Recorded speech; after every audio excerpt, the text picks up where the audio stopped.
The Global Blackout, la coupure électrique mondiale. Vidéo numéro 20. Jour 216 au jour 227. Auteur Amar Belmostefawi. Artiste illustratrice Karen Gallego. Vous trouverez nos coordonnées dans la description. Bonne écoute et bon visionnage à vous. Jour 216. Notre sécurité avant tout. Toujours en autarcie, nous avons continué à protéger notre zone de sécurité. Nous avions encore et encore prévu un plan de retranchement au cas où nous ne pourrions pas faire face à une attaque. Nous n'étions que 4, mais nous avions de la suite dans les idées. Il fallait anticiper la venue d'inconnus. Pour cela, nous nous placions en hauteur. Un arbre permettait de voir tout arriver au loin, sauf du côté de la forêt par laquelle sont arrivés nos chasseurs agresseurs. Chacun notre tour, nous avons donc surveillé à partir de ces deux emplacements, pendant qu'un de nous trois se reposait. Les journées allaient être longues en regardant l'horizon.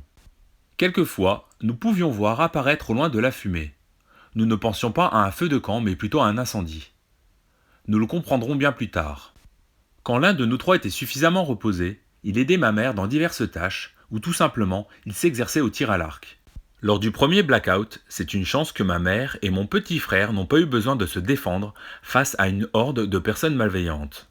Une fois, un homme était insistant pour entrer, et mon frère a bluffé en mettant sa main dans le dos, faisant comprendre à cet intrus qu'il avait les moyens de lui ôter la vie. Dans le doute, l'homme n'a pas insisté. Que se serait-il passé si ce dernier avait forcé le portail ou si mon frère avait paniqué ? En cette période hivernale, il pleuvait beaucoup et hormis le fait de récupérer l'eau de pluie, nous tentions de nous protéger du froid avec les réserves de bois que nous avions fait quelques jours plus tôt. Le but premier étant toujours de ne pas attirer l'attention sur notre habitation. Jour 217, 218, 219. L'Exode. Nous avons vu beaucoup de personnes, seules ou accompagnées de leur famille, prendre des directions différentes. Il n'y avait pas une journée où il n'y avait pas d'agression sur les plus faibles. Les attaques avaient pour objectif premier de déposséder les individus de leurs biens qu'ils transportaient, eau, nourriture, or ou tout autre objet de valeur. Et par la même occasion, certains en profitaient pour tuer. Je pensais de nouveau à tous ces avions qui s'étaient crashés. Et si des personnes avaient survécu ou même été blessées, comment faire pour rester en vie au milieu de nulle part ? Aurait-elle trouvé suffisamment de force pour se retrouver dans un lieu sécurisé ? Aujourd'hui encore, nous nous trouvions voués à nous-mêmes. Pas même la police ou l'armée pour nous protéger, nous secourir. De nombreuses personnes s'étaient suicidées dans les premiers jours. Les gens étaient-ils mieux préparés que nous à une éventuelle nouvelle coupure ? Avaient-ils fait comme nous, stocké un minimum d'eau et de nourriture ? Avaient-ils tiré des leçons du premier blackout global ? Je n'ai pas eu le temps de répondre à toutes ces questions. J'ai senti une lame se poser sur ma gorge. À ce moment, vous pensez que vous allez perdre la vie. Comment cet homme avait-il pu entrer dans la maison ? J'ai ressenti une sensation de picotement au niveau du cou, car la personne qui avait posé son arme blanche sur moi avait bien fait comprendre qu'elle pouvait m'ôter la vie, me trancher la gorge à tout moment. J'ai tout de suite pensé à notre psy, Monsieur E, égorgé devant nos yeux, lors de notre périple vers la machine 2. C'est ma mère qui a pu mettre hors d'atteinte le criminel en lui portant un coup derrière la tête. Elle est arrivée derrière le dos de l'assaillant et elle a frappé de toutes ses forces, portant un coup du haut vers le bas. J'ai entendu le coup violent de la batte de baseball sur le sommet du crâne de mon assaillant. Ma mère a été obligée de nettoyer tout ce sang. Quant à nous, il nous a fallu creuser un autre trou où enterrer ce corps. À ce rythme, il faudrait bientôt creuser une fosse commune. Nous ne savions pas comment cet homme avait pu échapper à la vigilance de mes frères pendant que je me reposais. On tombe toujours sur plus malin que soi. Il nous fallait rapidement en tirer des conclusions et éviter que ce genre de situation se reproduise. La prochaine fois, un de nous risquait de perdre la vie si nous n'étions pas plus sur nos gardes. Ce que nous pouvions imaginer, c'est que l'homme qui avait pénétré dans la maison devait nous surveiller depuis quelques heures, peut-être depuis plus longtemps. Il avait profité d'un moment d'inattention de notre part pour entrer. Ce trentenaire portait une tenue hospitalière, sûrement celle d'un hôpital psychiatrique basé à 8 km de nous. Afin de ne laisser aucune trace de notre crime, nous avons pris le soin de retirer son pull qui portait son nom et de brûler son vêtement. Jour 221. L'incendie. Il n'y aura pas un jour sans véritable repos pour nous. Pendant que nous étions en train d'effectuer la relève, un incendie s'est déclaré du côté du garage. Un de mes frères a senti une fumée que nous pensions venir de la cuisine. Un carreau avait été cassé et un départ de feu s'était déclenché. Nous n'avons pas eu d'autre choix que d'utiliser l'eau pour éteindre ce feu. Cet incendie criminel aurait pu réduire à néant notre espoir de rester calfeutré le temps que l'électricité et que l'ordre reviennent. Je voulais en avoir le cœur net. J'ai pris un des fusils des chasseurs que nous avions gardés et je me suis précipité vers les tombes. Ce que je craignais venait de se vérifier. L'échappé de l'asile n'était pas mort. Son corps ne se trouvait plus dans le trou. Comment cela était possible? Ma mère n'avait sûrement pas frappé assez fort. Pourtant, ce dernier n'avait plus de poules quand nous l'avons enterré. La situation commençait à se compliquer. Il ne manquait plus que les morts deviennent des zombies. Jour 222. Le carnage. La nuit fut éprouvante. Ma mère n'a pas pu trouver le sommeil. Nous étions 3 sur nos gardes. Mon frère a repéré 3 hommes sortir avec la même tenue que le détraqué et ils ont lancé des cocktails Molotov en direction de la maison. 2 autres se sont exécutés de l'autre côté de la maison. Cette attaque synchronisée était préparée et bien organisée. Nous avons bien réagi en ne préférant pas les attaquer car nous ne savions pas combien ils étaient. Il fallait que nous restions groupés. De plus, lors de l'attaque, nous n'avons pas vu ni même aperçu notre premier agresseur. J'ai voulu en avoir le cœur net. Je suis retourné à l'endroit où nous avions enterré les corps. Mon frère et ma mère ont tenté de m'en dissuader. Il manquait maintenant le corps d'un autre chasseur. En était-il déjà arrivé à dévorer les corps? Apparemment, nous faisions face à des cannibales. Cette vision macabre me dégoûtait. Ils avaient dû nous épier pendant que nous enterrions le corps de leurs copains de l'asile. Il était hors de question de se laisser dévorer par des psychopathes. Il nous fallait inverser la tendance, c'est-à-dire les chasser au lieu d'attendre de se faire tuer pendant notre sommeil. L'avantage est que nous étions armés. Aurions-nous autant de vices que ces évadés de psychiatrie? Face à cette situation, il ne fallait pas que la panique s'empare de nous. Il n'y a rien de pire que de se sentir observé et ne rien pouvoir faire. Comment s'organisait-il pour résister à la pluie et à ce temps froid? La cabane des chasseurs. Nous avons décidé d'y aller à 2 afin de vérifier que c'était l'endroit qu'ils avaient choisi pour se loger. Le jour était sur le point de se lever. En voyant un feu encore en train de brûler, nous avions compris que nous n'avions pas fait fausse route. La vue d'un corps en décomposition à côté de ce bois fumant nous a dégoûtés. Nous nous sommes rapprochés de la cabane sans faire de bruit et nous avons pu comptabiliser 5 personnes. Il nous fallait maintenant passer à l'action. Il semblait que le premier homme qui nous avait attaqués dans la maison et qui avait été enterré par nos soins avait servi de repas à ses amis. Il était bel et bien mort. Dans ce cas, pas de situation de zombie. D'autres cocktails Molotov avaient été préparés, certainement pour nous. Pendant que je surveillais leur camp, mon frère est parti chercher mon petit frère. Ce dernier s'est posté caché dans un arbre, prêt à transpercer le premier qui arrivait à sortir de la cabane des chasseurs. Mon frère cadet et moi, nous sommes entrés dans cette cabane en ne laissant aucune chance à nos ennemis. Mon petit frère n'a pas eu besoin d'utiliser son arc. Nous sommes ressortis couverts de sang. La première chose que nous avons remarqué, c'est que de la fumée s'échappait d'une cheminée visible de la cabane des chasseurs. Cette maison était celle de ma mère. Je pense que c'est ainsi que la maison familiale avait été repérée. Cette fois-ci, nous n'avions plus l'intention d'utiliser notre énergie à enterrer d'autres morts. Nous avons donc décidé de revenir la nuit en utilisant le bidon de 5 litres d'essence de nos assaillants afin de mettre le feu à cette cabane. Pour nous maintenant, hors de question de se chauffer via un feu de cheminée, et ce au risque d'attirer d'autres psychopathes. Ôter la vie d'une personne n'est pas tâche facile, et ces événements nous ont empêchés de dormir pendant un bon bout de temps. Quand le sommeil s'emparait de nous, nos rêves avaient tendance à se transformer en cauchemars.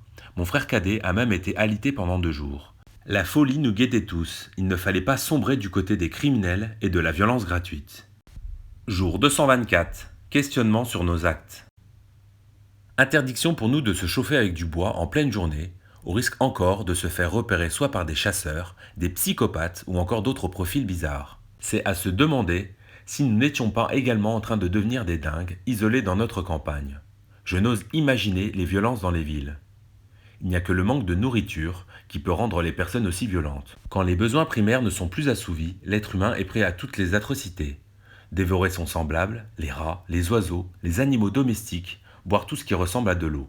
Que pouvions-nous faire si des personnes mieux organisées ou plus nombreuses réussissaient à s'emparer de notre toit, ou pire, si l'un de nous venait à être blessé ou à perdre la vie? Mon petit frère n'a pas parlé de la journée.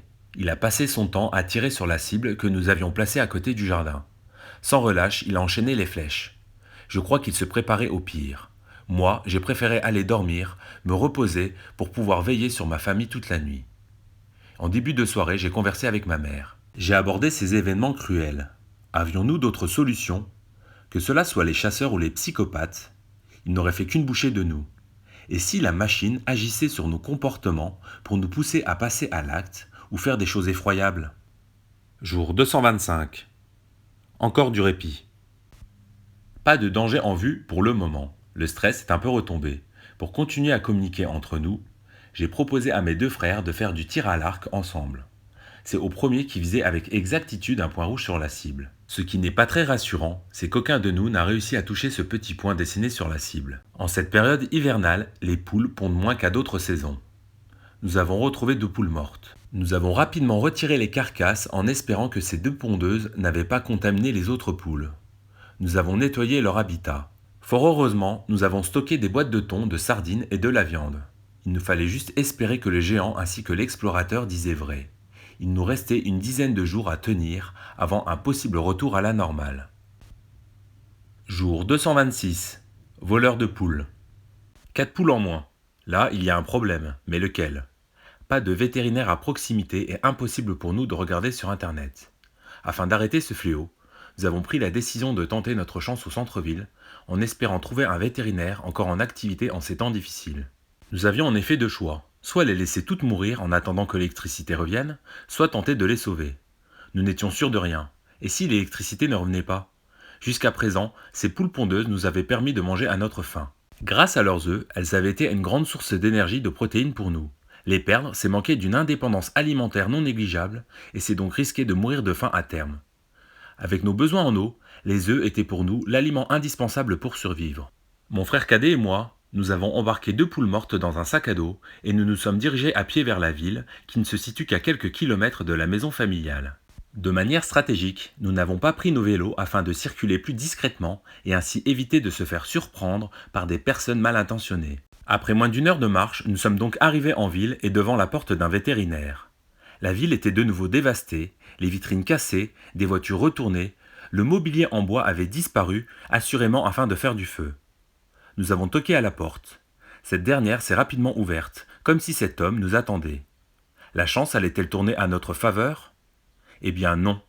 Nous voulions expliquer notre situation à notre soigneur, mais celui-ci nous a demandé d'un ton directif de le suivre. Nous étions sur nos gardes. Une fois entrés dans le hall, une fois les étages montés, nous nous sommes fait encercler par 4 hommes. Toujours la même tenue vestimentaire. Il y avait dû avoir toutes les personnes d'un asile qui s'étaient évadées.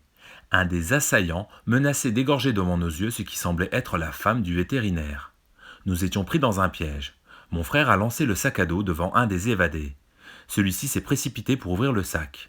Mon frère s'est tourné devant le vétérinaire et il a demandé si les poules sont comestibles. Étonné par notre question, il a répondu par l'affirmatif. Je crois que nous venions de sauver ce couple de la mort, du moins le temps que nos agresseurs mangent ces 2 poules malades et mortes. L'un d'eux nous a demandé où nous avions trouvé cette viande. Mon frère a répondu que nous avions volé ces 2 poules dans une ferme. Un des évadés nous a attirés vers un placard et nous a enfermés à clé. Nous étions 4 personnes entassées dans une minuscule pièce. Il était quasiment impossible pour nous de bouger. Par contre, quand vous savez que vous risquez d'être le prochain repas de dingue, vos forces se décuplent. À un moment, nos agresseurs qui nous avaient délaissés de nos affaires ont fermé la porte de l'appartement à clé et sont partis. Est-ce qu'il restait quelqu'un dans le cabinet médical pour nous surveiller? Nous voulions en avoir le cœur net. En quelques coups d'épaule, la porte du placard a cédé. La porte du cabinet étant fermée à clé, la femme du vétérinaire s'est emparée d'un autre trousseau dans un tiroir. Trop paniqué pour ouvrir la porte, je me suis chargé de l'ouvrir à sa place.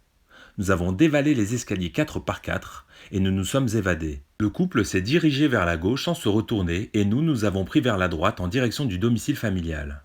Nous avions peur de croiser de nouveau nos geôliers. Nous avons dû rester 3 heures enfermés dans cette petite pièce avec 2 inconnus.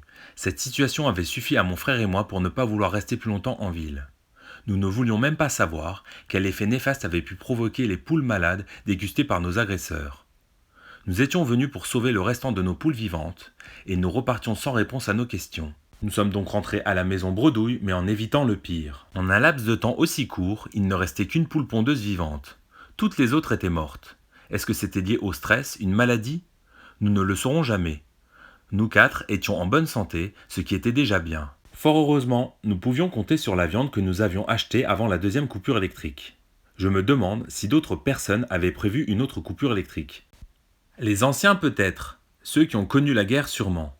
Ce qui est incontestable, c'est que la violence était encore plus prononcée qu'au premier blackout. Quand nous avons raconté ce qui nous était arrivé à mon petit frère et à ma mère, cette dernière ne voulut plus que nous prenions d'autres risques. Au pire des cas, dans une dizaine de jours, la planète sera détruite ou au mieux, il y aura un retour électrique. C'est du moins ce qu'espérait ma maman et ce que nous souhaitions nous aussi. Jour 227. Mort de la dernière poule. Cela peut vous paraître bizarre, mais nous étions tristes de toutes les perdre en un temps réduit. Nous ne savions pas ce qui avait provoqué la mort de ces poules, mais nous étions touchés par la disparition de ces galliformes qui rythmaient notre vie dès le matin. Le fait de nous en occuper, de leur apporter à boire et à manger, de nettoyer leur cage, ou même de leur courir après pour les attraper, était devenu un passe-temps. Nous avons dû les enterrer assez profondément afin d'éviter que d'autres animaux ne les déterrent. Après la fosse commune pour les truands, il nous a donc fallu creuser une pour les poules pondeuses. Pour le moment, nous devions faire une croix sur les petits déjeuners aux œufs.